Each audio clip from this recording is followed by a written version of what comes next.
ক্ষমতা গ্রহণের পর প্রধানমন্ত্রী তারেক রহমানকে ২ দফায় ভারত সফরের আমন্ত্রণ জানানো হলেও এখনও চূড়ান্ত হয়নি সফরের সিদ্ধান্ত।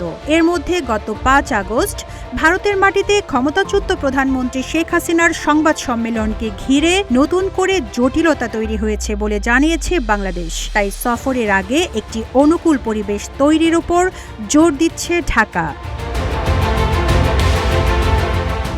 মন্ত্রণালয়ের মুখপাত্র একেএম শহীদুল করিম বলেন, প্রধানমন্ত্রীর ভারত সফরের আগে উপযুক্ত পরিবেশ তৈরি হওয়া প্রয়োজন। এ লক্ষ্যে শেখ হাসিনা ওসমান হাদি হত্যার অভিযুক্ত সহ অন্যান্য পলাতক অপরাধীদের দ্রুত হস্তান্তরের জন্য ভারতের প্রতি অনুরোধ জানানো হয়েছে। অর্থাৎ ঢাকা স্পষ্ট করে দিয়েছে যে শেখ হাসিনা সহ অন্যান্য আসামিদের ফেরত না দেওয়া পর্যন্ত ভারত সফরের অনুকূল পরিবেশ তৈরি হবে না। তিনি আরও বলেন, গত ৫ আগস্ট ভারতে শেখ হাসিনার সংবাদ সম্মেলনের ঘটনাটিও প্রধানমন্ত্রীর ভারত সফরের প্রক্রিয়ায় প্রভাব ফেলেছে। সফরের সম্ভাবনা নিয়ে গত কয়েক সপ্তাহ ধরে ঢাকা ও নয়াদিল্লির মধ্যে যোগাযোগ চলছে বলেও জানান তিনি। কূটনৈতিক বিশ্লেষকরা বলছেন, মানবতাবিরোধী অপরাধে সাজাপ্রাপ্ত আসামিকে ভারতে আশ্রয়ে রাজনৈতিক কর্মকাণ্ড পরিচালনা পক্ষান্তরে ঢাকার প্রত্যর্পণ চিঠির কোনো উত্তর না পাওয়া তারেক রহমানের ভারত সফরের প্রক্রিয়াকে বাধাগ্রস্ত করছে।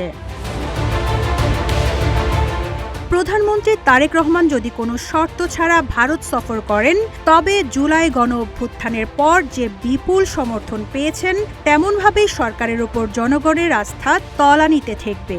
এ কারণেই জনগণের সমর্থনকে মাথায় রেখে সরকারের সিদ্ধান্ত নেওয়া প্রয়োজন বলে মনে করেন রাজনৈতিক বিশ্লেষক অধ্যাপক দিলারা চৌধুরী। উনি যদি শেখ হাসিনা তাকে মেনে নিয়ে যান, তাহলে বিএনপি সরকারের উপরে লোকের আস্থা চলে যাবে, কারণ জনগণ এটা মেনে নেবে না। আপনার শেখ হাসিনা ওইখানে থাকা অবস্থায় উনি গেলে এটার খুব নেগেটিভ ইম্প্যাক্ট হবে জনগণের উপরে। আর যদি সে না যায়, তাহলে বাংলাদেশের মানুষের কাছে এটা পজিটিভলি তারা নেবে। সম্ভাব্য ভারত সফরের সময় নিয়ে যে জল্পনা তৈরি হয়েছিল সরকারের এই বক্তব্যের পর দেশীয় ও ভারতীয় সংবাদ মাধ্যমে যে প্রতিবেদন প্রকাশ করা হয়েছিল তা এখন ভুল প্রমাণিত হয়েছে বলে মনে করেন কেউ কেউ। সার্বভৌমত্ব, সমতা, জাতীয় মর্যাদা, অভ্যন্তরীণ বিষয়ে হস্তক্ষেপ না করা এবং পারস্পরিক স্বার্থের ভিত্তিতে দ্বিপক্ষীয় সম্পর্ক এগিয়ে নিতে বাংলাদেশ ব্যালেন্স ফার্স্ট নীতি অনুসরণ করবে বলে জানিয়েছে পররাষ্ট্র মন্ত্রণালয়ের মুখপাত্র।